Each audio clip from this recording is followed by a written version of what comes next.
করি, লেখালেখি করি। আমার কাজ ওই দিকে থাকা, যারা এখানে দাঁড়িয়ে আছে তাদের প্রশ্ন করা। এখানে অন্যরা যারা আছেন তারা রাজনীতিবিদ, তারা বক্তা, তারা কথা বলেন, এটা আমার কাজ না। তবে যেটা হয় ওটা করি বলেই আমাকে সাধারণত লোকে অপছন্দ করে, সরকার বিশেষ করে, ক্ষমতায় যারা আছে তারা প্রায় সকলেই আমাকে অপছন্দ করে। সমস্যাটা হচ্ছে এখন আপনারাও আমাকে অপছন্দ করবেন, সেটার কারণ আছে।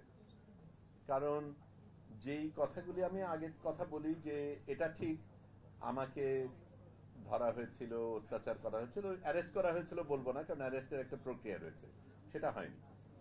কিন্তু আমি যেই কথাগুলি বলেছিলাম সেটা কিন্তু আহামরি কোনো কথা বলিনি।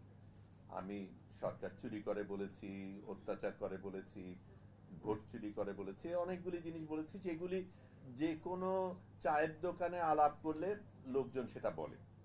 কাজে আমি আহামরি কোনো কিছু বলিনি।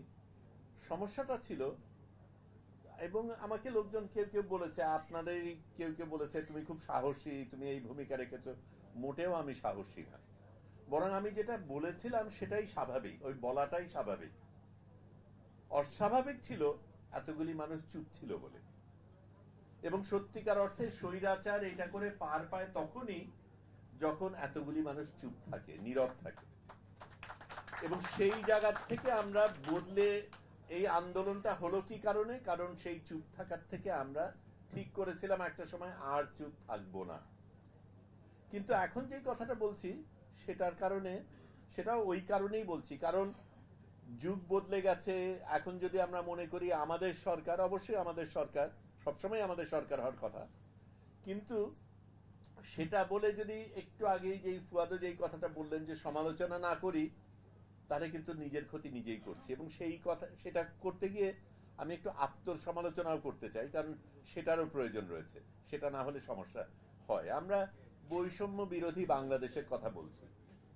এইখানে এতগুলি মানুষ, কয়েকজন চলে গেছেন, আমার জানা মতে, সকলের কথা জানি না, কিন্তু আমার জানা মতে এরা প্রত্যেকে মধ্যবিত্ত মুসলমান বাঙালি পুরুষ।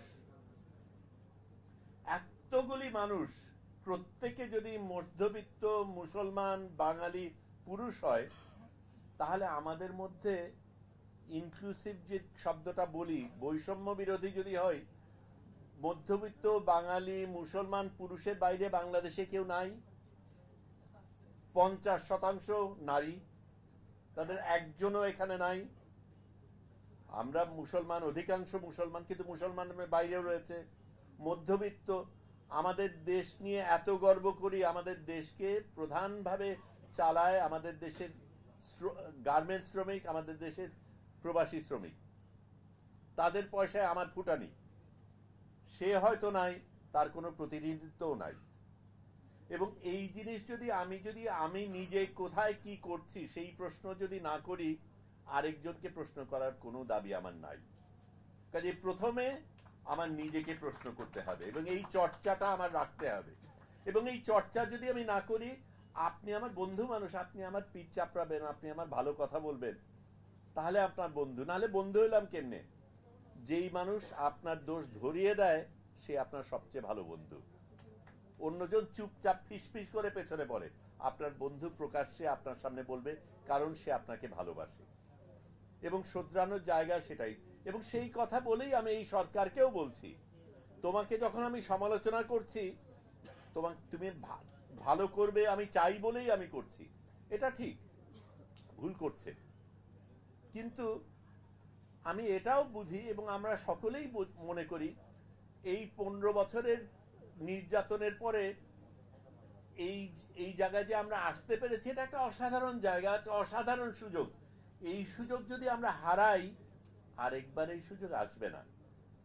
কাজেই এই সরকার যে ভুল না করে সেটার দায়িত্ব আমাদের উপরে। প্রত্যেক সময় তাদের দেখিয়ে দিতে হবে, বলে দিতে হবে, দিক নির্দেশনা দিতে হবে, যাতে বিচ্যুত না হতে পারে। এবং সেটাই আমার কাজ। সেটা যদি সে বোঝে, তাহলে সেটাকেও সে আলিঙ্গন করবে। কিন্তু আমি ওই জায়গায় বলতে চাই, অতটুকুই বলতে চাই, যে আপনারা ছাত্রছাত্রী, এতগুলি ছাত্রছাত্রী আন্দোলনে, কিন্তু আমি প্রচুর নারী দেখেছি আন্দোলনের সময়। গেল কোথায় সবাই? ওইখানে 2-3 জন ওখানে বসে আছেন দেখছি, তারা ওখানে পেছনে, এই জায়গায় একজনেরও যোগ্যতা নাই এটা আপনি বলতে চান, আমি মানতে রাজি না। আমাদের নিজেদের প্রশ্ন করতে হবে, এবং এটা বলে না প্রত্যেক জায়গায় প্রত্যেক পদেই এতগুলি গুণীগানী ব্যক্তি, প্রত্যেককে আপনারা জবাবদিহি করাবেন এবং নিরন্তর জবাবদিহি করাবেন। সেটা যদি না করেন, আমি বলি গদিতে যারা থাকে ওই গদির কারণেই পচনটা ধরে। গদি খুব আরামের জিনিস, মজার জিনিস, আমরা দূরে থাকতে চেষ্টা করি, সবাই তার চেষ্টা করে না। কিন্তু মানে গদির লোভে যেই জিনিসগুলি হয় সেগুলি মানুষের হয়। আমাদের দায়িত্ব তাদের সারাক্ষণ নিরন্তর মনে করিয়ে দেওয়া, যেই কথাটা আগে বলা হয়েছিল, তোমার গদি কিন্তু আমাদের কারণে, এবং এই জিনিসটা সারাক্ষণ মনে করিয়ে দেওয়ার কারণে যদি তার মধ্যে একটু পরিবর্তন আসে, তাহলেই আমাদের সার্থকতা হবে। ধন্যবাদ। ক্ষমা করুন। ধন্যবাদ।